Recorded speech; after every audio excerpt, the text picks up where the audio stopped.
Hello dear students, this is Ankit and welcome to my channel Physics with Clarity। इस video में हम लोग chapter first के सारे टॉपिक्स और उसके फार्मूलाज ब्रीफली हम लोग कवर करने वाले हैं। अगर आपने मेरा सिलेबस वाला वीडियो नहीं देखा है तब आप उसको जाकर देखिए, क्योंकि जब तक आपको फिजिक्स के सिलेबस के बारे में क्लैरिटी नहीं होने वाली है तब तक आप पूरी तरह से श्योर नहीं हो पाएंगे, आपको फिजिक्स में इंटरेस्ट नहीं आने वाला है। अगर आप क्लास 12th के स्टूडेंट्स हैं और आपको भी फिजिक्स में किसी भी तरह की डिफ़िकल्टी महसूस होती है तब ये चैनल आपके लिए काफ़ी हेल्पफुल होने वाला है। So without wasting time let's start. Physics class 12th का चैप्टर फर्स्ट का जो नाम है वो है इलेक्ट्रिक चार्जेस एंड फील्ड्स। मैंने इस चैप्टर को 6 टॉपिक्स में डिवाइड किया है। आज हम लोग सभी टॉपिक्स के बारे में ब्रीफली डिस्कशन करने वाले हैं और साथ के साथ आप फार्मूले भी इससे तैयार करते जाएंगे एज वेल एज। यही सबसे बड़ा बेनिफिट आप इस वीडियो से लेने वाले हैं। तो देखते हैं, हमने यहाँ पर 2 टॉपिक्स सभी डिस्क्लोज किए हैं, उनको अच्छे से देख लेते हैं। टॉपिक फर्स्ट है आपका इलेक्ट्रिक चार्जेस। इसके बारे में हम थोड़ा सा डिस्कस करने वाले हैं। Fundamental property of matter. देखिए, कोई भी मैटर होता है उसके अंदर एटम्स पाए जाते हैं और उन एटम्स के अंदर कुछ पार्टिकल्स होते हैं जिनको हम फंडामेंटल पार्टिकल्स कहते हैं, जैसे कि इलेक्ट्रॉन्स और प्रोटॉन। न्यूट्रॉन न्यूट्रल होता है और electron negative and proton positive होता है, और यही फंडामेंटल पार्टिकल चार्जेस कैरी करते हैं। तो वही बताया गया है इलेक्ट्रिक चार्जेस में fundamental property of a matter. ये मैटर की प्रॉपर्टी दिखाता है, वह property because of fundamental particles के कारण आती है, जैसे इलेक्ट्रॉन और proton. There are 2 types of charges, जिसमें पॉजिटिव और नेगेटिव चार्जेस होते हैं। बेंजामिन फ्रैंकलिन ने इनके बारे में बताया था। A minimum charge that can be on any particle is E. We represent charge on an electron by symbol E. So यहाँ पर बताया गया है कि सबसे कम चार्ज जो हो सकता है किसी भी पार्टिकल पर वो क्या होता है, E होता है। अब यहाँ पर कुछ प्रॉपर्टीज डिस्कस कर लेते हैं जो कि इलेक्ट्रिक चार्जेस की होती हैं। Properties of electric charge. पहली प्रॉपर्टी है एडिटिव प्रॉपर्टी, दूसरी है क्वांटाइजेशन ऑफ चार्ज और तीसरी प्रॉपर्टी है कंजर्वेशन ऑफ चार्ज। जो एडिटिव प्रॉपर्टी है उसमें यह एक चार्ज जो है इलेक्ट्रिक चार्ज स्केलर क्वांटिटी है। स्केलर क्वांटिटी होने के कारण आप इसको एल्जेब्रिक सम से ऐड कर सकते हैं इनको। दूसरा है क्वांटाइजेशन ऑफ चार्ज। इसका मीन्स है कि आप चार्ज को अपनी इच्छा से आप किसी भी बॉडी को चार्ज नहीं दे सकते हैं, आपको चार्ज E के इंटीग्रल मल्टीपल में ही देना होगा। क्वांटाइजेशन का मीन्स है किसी भी चीज की क्वांटिटी डिटरमिन करना, और यहाँ से क्वांटिटी डिटरमिन होगी आपकी इस फॉर्मूला से। यही है क्वांटाइजेशन ऑफ चार्ज। तीसरी जो प्रॉपर्टी है वो है conservation of charge. Charge can not be created nor destroy. यही डेफिनेशन आपको जर्नली इसके बारे में ब्रीफली पता होनी चाहिए। तो ये थोड़ा सा स्पेसिफिकेशन है जो कि इलेक्ट्रिक चार्जेस के बारे में है। एक पॉइंट और इसमें मैं इंक्लूड करना चाहूँगा कि जो अनलाइक चार्ज होते हैं वो अट्रैक्ट करते हैं एक दूसरे को, जो लाइक चार्जेस होते हैं वो रिपेल करते हैं एक दूसरे को। यानी कि जो सेम चार्ज होंगे वो एक दूसरे को रिपेल करेंगे और जो अलग अलग चार्जेस होंगे वो एक दूसरे को अट्रैक्ट करेंगे। तो यही था टॉपिक फर्स्ट के बारे में जो हमने थोड़ा डिस्कस किया ब्रीफली। यहाँ जो फॉर्मूला है वो है Q is equal to plus minus n e, जहाँ पर n एक इंटीजर है और E है जो चार्ज होता है इलेक्ट्रॉन पर। जो इलेक्ट्रॉन पर चार्ज होता है E is equal to 1.6 into 10 to the power minus 90 coulomb. इसकी जो SI यूनिट होती है वो कूलम है। तो ये था टॉपिक फर्स्ट। इसके बारे में आप फुल वीडियो देखने वाले हैं। जो मेरी नेक्स्ट वीडियो होगी वो टॉपिक फर्स्ट के ऊपर ही होगी। अब हम लोग डिस्कस करने वाले हैं टॉपिक सेकंड। टॉपिक सेकंड का जो नाम है वो है कूलम्ब्स लॉ। कूलम्ब्स लॉ को थोड़ा सा देख लेते हैं, ये किस चीज के बारे में हमें इंफॉर्मेशन देता है। Electric force between 2 point charges. आपके पास 2 पॉइंट चार्जेस हैं, उनके बीच या तो रिपल्सन हो सकता है या फिर अट्रैक्शन हो सकता है। दोनों तरह के फोर्सेस हो सकते हैं, तो इसी को ये डिफाइन करता है कूलम्ब्स लॉ। इसका एक जर्नल फॉर्मूला है F = 1/4 pi epsilon not Q1 Q2 upon R square, where Q1 and Q2 are two charges. We can say that magnitude of two charges and R is the distance between two charges. तो ये formula काफ़ी important हो जाता है आपके लिए। आप इस फॉर्मूले को तुरंत याद भी कर सकते हैं और याद करने में भी आसान रहने वाला है। देखिए यहाँ पर जो एप्सिलॉन नॉट है वो permittivity of free space, free space की परमिटिविटी है, जिसकी वैल्यू होती है 8.85 × 10⁻⁻12 coulomb square upon newton metre square. देखिए इसमें एक सुपरपोजिशन प्रिंसिपल दिया गया है इसी टॉपिक में, जिसको हम लोग अच्छे से डिस्कस करेंगे बाद में वीडियो में। यहाँ पर एक इम्पोर्टेंट टॉपिक और आ जाता है इस टॉपिक के अंदर, कंटिन्यूअस चार्ज डिस्ट्रीब्यूशन। ये काफ़ी इम्पोर्टेंट है। यहाँ पर कंटिन्यूअस चार्ज डिस्ट्रीब्यूशन की जो नीड है वो इसलिए पड़ी क्योंकि आप एक सिंगल पॉइंट चार्ज के कारण easily electric field find out कर सकते हैं with the help of Coulomb's law. But लेकिन अगर आपको एक ऐसा वायर दे दिया जाए, रोड दे दी जाए, उसके कारण अगर आपको इलेक्ट्रिक फील्ड निकालना हो, तब आपको कहीं ना कहीं प्रॉब्लम आने वाली है। तो इसलिए हम लोग कंटिन्यूअस चार्ज डिस्ट्रीब्यूशन का यूज़ करते हैं। इससे फ़ायदा क्या होता है कि आप एक छोटा सा अवयव लेकर उसके लिए आप इलेक्ट्रिक फील्ड निकालते हैं, फिर उसके बाद हम इजीली निकाल पाएंगे। यहाँ पर 3 टर्म्स का यूज़ किया गया है। पहला है लीनियर चार्ज डेंसिटी, इसका फॉर्मूला होता है लैम्डा = Q/L। दूसरा जो टर्म इसमें यूज़ किया जाता है वो है सरफेस चार्ज डेंसिटी, इसका फॉर्मूला है सिग्मा = Q/S। आप ऐसे याद रख सकते हैं, लीनियर है तो लेंथ आएगा लैम्डा = Q/L, और यहाँ पर सरफेस है तो इट्स मीन एरिया आएगा, तो सिग्मा = Q/S। और जो लास्ट टर्म है इसकी वॉल्यूम चार्ज डेंसिटी, इसका सिंपल फॉर्मूला है ρ = Q/V। यहाँ पर वॉल्यूम आया है तो इसलिए यहाँ पर V का हमने यूज़ किया है।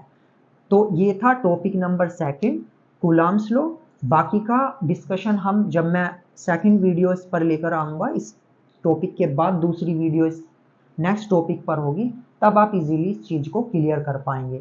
इसके बारे में पूरी डिस्कशन हम लोग करेंगे। अभी हमने कुल मिलाकर इस पार्ट में हमने 2 टॉपिक्स कवर कर लिए हैं। इन टॉपिक से आपको फ़ायदा क्या होगा, आपको एज वेल एज इसके फॉर्मूलेज भी पता चलेंगे कि किस टॉपिक में कौन सा फॉर्मूले यूज़ किए गए हैं। डियर स्टूडेंट्स, ये टॉपिक वाइज पढ़ने का आपको सबसे बड़ा बेनिफिट होगा। आपको टॉपिक्स के बारे में तो क्लैरिटी होगी, साथ के साथ आप फार्मूला भी साथ के साथ रिवाइज करते चलेंगे। इससे कहीं ना कहीं आपके बेसिक कॉन्सेप्ट क्लियर होंगे। यही मेरा पर्पज़ है टॉपिक के साथ फार्मूला को इंक्लूड करने का। अब हम लोग चलते हैं तीसरे टॉपिक के तरफ। पर टॉपिक 3 के बारे में थोड़ा सा डिस्कस कर लेते हैं, जो है electric field, region around the charge where its effect can be felt. ये इसकी सिंपल सी डेफिनेशन है जिसको आप इजीली याद रख पाएंगे। यहाँ पर देख सकते हैं, ये एक पॉजिटिव चार्ज है, इसकी जो इलेक्ट्रिक फील्ड लाइंस हैं वो बाहर की तरफ है। और यहाँ आप देख सकते हैं, अगर मैं यहाँ पर एक टेस्ट चार्ज लेकर आता हूँ Q0, जैसा कि मैंने डेफिनेशन में लिखा है, region around the charge, region ये हो गया रीजन क्षेत्र, अराउंड द चार्ज इस चार्ज के चारों तरफ का क्षेत्र, where its effect can be felt इसका इफेक्ट क्या है, ये जो लाइंस हैं यही इसका इफेक्ट्स हैं। इसको कौन महसूस कर सकता है, ये पॉइंट चार्ज। तो ये कहना चाहता है region around a charge where its effect can be felt. तो ये region around a charge, Q एक चार्ज है प्लस क्यू, इसके चारों तरफ एक ऐसा क्षेत्र है जहां पर कोई भी टेस्ट चार्ज अगर आप लेकर आते हैं तब वो कहीं ना कहीं इसको महसूस कर सकता है, इस फोर्स को, कि ये इस पर फोर्स लगाएगा, रिपल्सन फोर्स होगा, एक्सर्ट करेगा इस पर फोर्स। तो यहाँ से इसकी डेफिनेशन क्लियर हो जाती है। इसका एक फॉर्मूला है E=F/Q0, आप ऐसे याद रख सकते हैं। E इलेक्ट्रिक फील्ड है, इसको रिप्रेजेंट करते हैं कैपिटल E से। F हो गया इलेक्ट्रिक फोर्स और Q0 हो गया आपका टेस्ट चार्ज। आप यहाँ पर इसको टेस्ट चार्ज कंसीडर कर सकते हैं। इसकी जो SI यूनिट है वो है न्यूटन अपॉन कूलम। आप यहाँ से देख सकते हैं फोर्स की होती है न्यूटन और Q0 की होती है कूलम। अब दूसरा इसमें टॉपिक दिया है electric field due two point charge. ये आपके पास एक पॉइंट चार्ज है, उसके कारण जो इलेक्ट्रिक फील्ड है उसका फॉर्मूला होता है E=1/4πε0 Q/r²। तो ये है डिस्टेंस r, यहाँ से यहाँ तक की आपको इस पॉइंट पर इलेक्ट्रिक फील्ड फाइंड आउट करना है। तो ये फॉर्मूला आपको यहाँ पर अप्लाई करना पड़ेगा। इसकी पूरे की वैल्यू होती है 1/4πε0 = 9 × 10⁹। आई होप आपको एक छोटा सा टॉपिक यहाँ पर समझ आ चुका होगा। अब चलते हैं हम लोग टॉपिक 4 के ऊपर। टॉपिक 4 है इलेक्ट्रिक फील्ड लाइंस। ब्रीफली हम इसके बारे में डिस्कस करने वाले हैं। टॉपिक 4 है electric field lines. They originate from positive and terminate on negative. यानी कि ये ओरिजिनेट होती है कहाँ से, पॉजिटिव चार्जेस से, और टर्मिनेट कहाँ, अंत कहाँ होता है इनका, नेगेटिव चार्ज पर। फॉर ए सिंगल चार्ज ये कहाँ तक जा सकती है, इन्फिनिटी तक जा सकती है। दूसरा पॉइंट है tangent at any point gives direction of E. अगर आपके पास कोई कर्व है, अगर आप उस कर्व पर कोई भी टेंजेंट खींचते हैं तब वो जो टेंजेंट होगा वो किसको रिप्रेजेंट करेगा, डायरेक्शन ऑफ इलेक्ट्रिक फील्ड को वो रिप्रेजेंट करेगा। तीसरा पॉइंट है density of electric field proportional to E. यानी कि जितनी ज़्यादा आपके पास लाइंस होगी उतना ही ज़्यादा स्ट्रॉन्ग इलेक्ट्रिक फील्ड होगा। यानी कि अगर ज़्यादा लाइंस हैं, जैसे कि आप यहाँ देख सकते हैं 3 लाइंस यहाँ पर हैं, तो यहाँ पर ज़्यादा स्ट्रेंथ इसकी होगी, यानी कि ज़्यादा लाइंस होने की वजह से। लास्ट पॉइंट है no two field lines intersect to each other. इसका मीन्स है कि दो इलेक्ट्रिक फील्ड लाइंस एक दूसरे को इंटरसेक्ट नहीं कर सकती, क्योंकि पॉइंट ऑफ इंटरसेक्शन पर इलेक्ट्रिक फील्ड की 2 डायरेक्शन होगी, जबकि इलेक्ट्रिक फील्ड की सिंगल डायरेक्शन होती है। तो ये था टॉपिक 4। इसके बारे में हम लोगों ने डिस्कस कर लिया है। मुझे आशा है कि कहीं ना कहीं आपको टॉपिक 4 की थोड़ी बहुत क्लैरिटी तो हो गई होगी। अब हम लोग चलते हैं टॉपिक 5 और 6 के ऊपर डिस्कशन करने। जो टॉपिक नंबर 5 है उसका नाम है इलेक्ट्रिक डायपोल। इसकी एक डेफिनेशन है, उसको पहले देख लेते हैं। Two equal and opposite charges separated by small distance make a system called electric dipole. इस चित्र से आप इजीली समझ पाएंगे। Two equal and opposite charges, दोनों इक्वल है क्वांटिटी में और मैग्नीट्यूड में भी, लेकिन ये क्या है, अपोजिट चार्जेस है। ये प्लस है और ये वाला माइनस है, ये प्लस है और ये माइनस है। Separated by small distance, separated by small distance to a make a system, ये बन गया पूरा सिस्टम एक, कोल्ड इलेक्ट्रिक डायपोल। ये बन जाता है आपका इलेक्ट्रिक डायपोल। इसमें एक फॉर्मूला है डायपोल मोमेंट का, जिसको P से रिप्रेजेंट करते हैं डायपोल मोमेंट को। P = Q × 2A, जहां पर Q क्या है, मैग्नीट्यूड है जो कि चार्ज का मैग्नीट्यूड होता है, और 2A distance between both charges. तीसरा इसमें है electric field due to dipole. इनके कारण इलेक्ट्रिक फील्ड कैसे निकालते हैं, इसकी 2 पोजीशन होती है। पहला है एक्सियल पोजीशन, यहाँ पर आप देख पा रहे होंगे। ये जो हॉरिजॉन्टल पोजीशन है वो होती है एक्सियल पोजीशन, और जो वर्टिकल पोजीशन होगी वो होगी इक्वाटोरियल पोजीशन। इनके अलग अलग फॉर्मूले हैं। यहाँ से आप एक फॉर्मूला तो आपको ये मिल गया, P = Q × 2A। ये हो गया आपका डायपोल मोमेंट का फॉर्मूला। दूसरा फॉर्मूला आपको मिलेगा ई एक्सियल का 1/4πε0 2p/r3। थर्ड फॉर्मूला यहाँ से मिलता है ई इक्वाटोरियल का, जिसका है 1/4πε0 p/r3। इन दोनों के बीच अगर रिलेशन देखना चाहते हैं तो आप देख सकते हैं E axial is equal to 2 into E equatorial. यहाँ पर जो इक्वाटोरियल का डबल होगा ई एक्सियल, यानी कि इक्वाटोरियल छोटा होता है as compare to E axial के। ये थे electric field due to dipole movement. अब यहाँ पर देख सकते हैं torque on a dipole movement in uniform electric field. ये है आपका यूनिफॉर्म इलेक्ट्रिक फील्ड, जो कि काफ़ी लाइनों से मिलकर बना है। 3-4 लाइन मैंने यहाँ पर ली है। आप देख सकते हैं यूनिफॉर्म है क्योंकि एक ही डायरेक्शन में है। यहाँ पर मैंने कोई डायपोल रख दिया है, इलेक्ट्रिक डायपोल। यहाँ आप देख सकते हैं इसका जो डायपोल मोमेंट है वो P है और इनके बीच की डिस्टेंस 2a है। और कहाँ रखा है मैंने, ये यूनिफॉर्म इलेक्ट्रिक फील्ड में मैंने इसको रखा हुआ है। तो यहाँ से एक टॉर्क जनरेट होगा जो कि इस पर वर्क करेगा, और उस टॉर्क का फॉर्मूला होता है tau is equal to P into E. यहाँ पर इस फॉर्मूले को डिफाइन किया गया है, tau is equal to P into E. ये है torque on a dipole moment in uniform electric field. और इस पॉइंट को भी मैं यहाँ पर इंक्लूड करना चाहूँगा, net charge on an electric dipole is 0। Why? क्योंकि यहाँ पर जितना प्लस है उतना ही माइनस है, तो यहाँ पर नेट चार्ज क्या हो जाता है, net charge is equal to 0। तो ये था थोड़ा सा स्पेसिफिकेशन अबाउट इलेक्ट्रिक डायपोल। इससे आपको आइडिया होगा, आपके फार्मूलेज यहाँ से तैयार होंगे। पहला जैसे कि डायपोल मोमेंट का P is equal to Q into 2a। दूसरा है टॉर्क का P into E, tau is equal to P into E. Third formula आ जाता है electric field due to dipole moment in axial position. आप देख सकते हैं E is equal to 1/4πε0 2p/r3। Fourth formula जो है वो इक्वेटोरियल पोजीशन पर है, जिसका फॉर्मूला है 1/4πε0 p/r3। अगर दोनों के बीच रिलेशन का फॉर्मूला देखना चाहते हैं तो E axial is equal to 2 into E equatorial.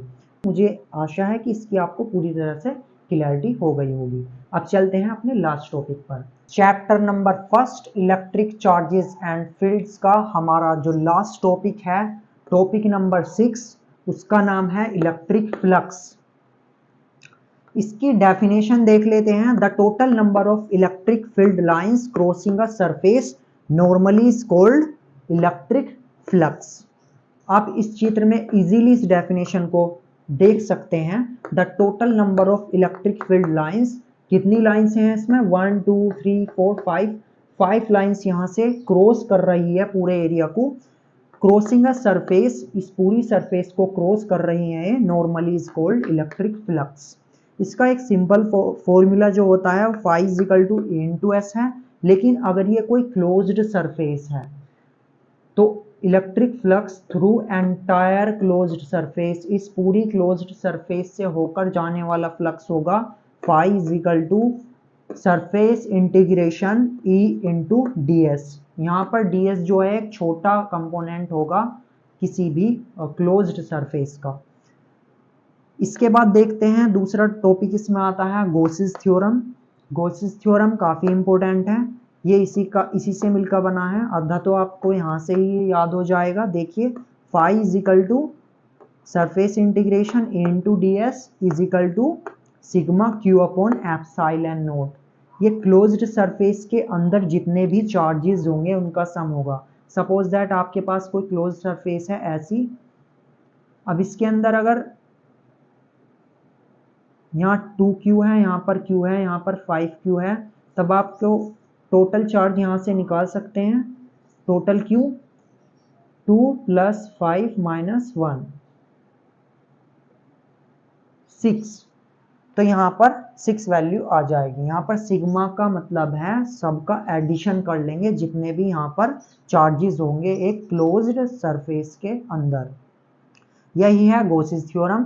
Gauss's theorem के जो एप्लीकेशन है उनमें सबसे पहला एप्लीकेशन आता है electric field due to infinitely long straight wire.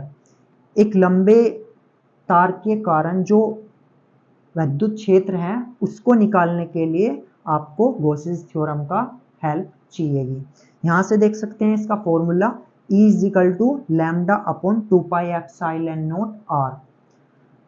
दूसरा एप्लीकेशन आ जाता है इसका electric field due to uniformly charged infinite plate sheet. आपके पास एक प्लेन शीट है, जैसे एक शीट हो गई, ये इन्फिनाइट तक जा रही है, ये पूरी तरह से चार्ज्ड है।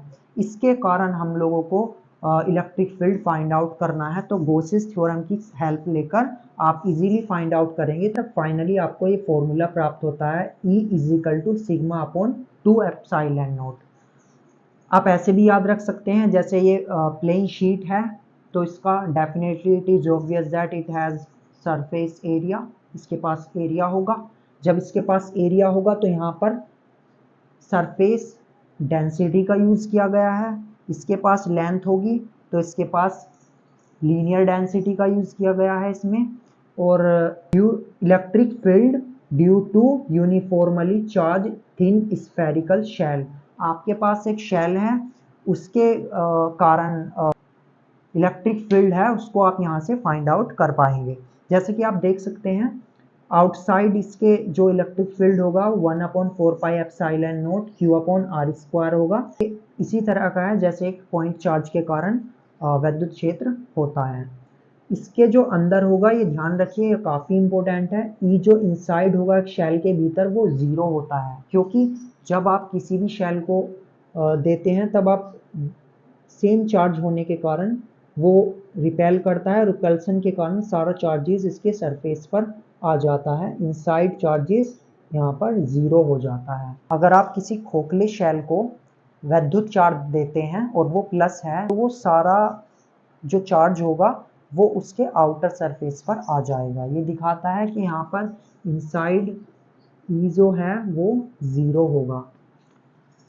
तो ये था टॉपिक के बारे में थोड़ा सा स्पेसिफिकेशन, और मुझे आशा है कि आपको इस टॉपिक की भी थोड़ी सी क्लैरिटी हो गई होगी। इसके फॉर्मूलेज जो हैं वो देख लेते हैं। इलेक्ट्रिक फ्लक्स का जनरल फॉर्मूला है phi is equal to A/S। दूसरा फॉर्मूला है इसका क्लोज्ड सरफेस का, वो है phi is equal to surface integration A/ds। और गॉसेस थ्योरम इंपॉर्टेंट है, phi is equal to integration surface integration A/ds is equal to sigma Q upon epsilon naught. अब इसके जो एप्लीकेशंस हैं उनके 3 फॉर्मूले देख लेते हैं। जो इन्फिनाइटली लॉन्ग स्ट्रेट वायर के कारण इलेक्ट्रिक फील्ड है उसका फॉर्मूला है E is equal to lambda upon 2 pi epsilon naught R। जो due to uniformly charge infinite plate sheet के कारण फॉर्मूला है इलेक्ट्रिक फील्ड का, वो हो जाता है E is equal to sigma upon 2 epsilon naught. जो लास्ट है आपका due to uniformly charged thin spherical shell, उसके कारण जो फॉर्मूले हैं वो 2 हैं। एक तो इसके इनसाइड हमेशा 0 होगा इलेक्ट्रिक फील्ड, और जो आउटसाइड होगा 1/4 पाई epsilon not Q upon R square होगा। तो हमने यहाँ पर इस वीडियो में पूरा चैप्टर 6 टॉपिक्स में कवर किया है। ब्रीफली मैंने इन चीज़ों को समझाया है आपको। जो मेरी आने वाली वीडियोस होगी वो इन 6 टॉपिक्स पर होगी। एक डिटेल वीडियो आपको हर टॉपिक पर यहाँ से मिलने वाली है। Times it looks very hard to deal with 5 subject if you are a student of class 12th। तो मैंने इसीलिए टॉपिक्स वाइज वीडियो बनाने का मैंने सोचा, ताकि आप कम समय में एक टॉपिक को क्लियर कर पाएँ। अगर आप आज एक टॉपिक क्लियर करते हैं तो ज़्यादा से ज़्यादा 10 से 15 मिनट आपको देनी पड़ेगी, आप इजीली उस टॉपिक को कॉम्प्रिहेंड और अंडरस्टैंड कर पाएंगे। यही मेरा पर्पज़ है टॉपिक वाइज वीडियो लाने का। मुझे आशा है कि इस वीडियो को देखकर आपको चैप्टर फर्स्ट के टॉपिक्स और फॉर्मूला के बारे में क्लैरिटी हो गई होगी। अगर ये वीडियो अच्छा लगे तो वीडियो को लाइक करें। अगर वीडियो यूनिक लगा हो तो हमारे चैनल को सब्सक्राइब करें। अगर वीडियो ने किसी भी तरह की ऐड वैल्यू की हो तो वीडियो को अपने फ्रेंड्स सर्किल में ज़्यादा से ज़्यादा शेयर करें। Thanks for watching.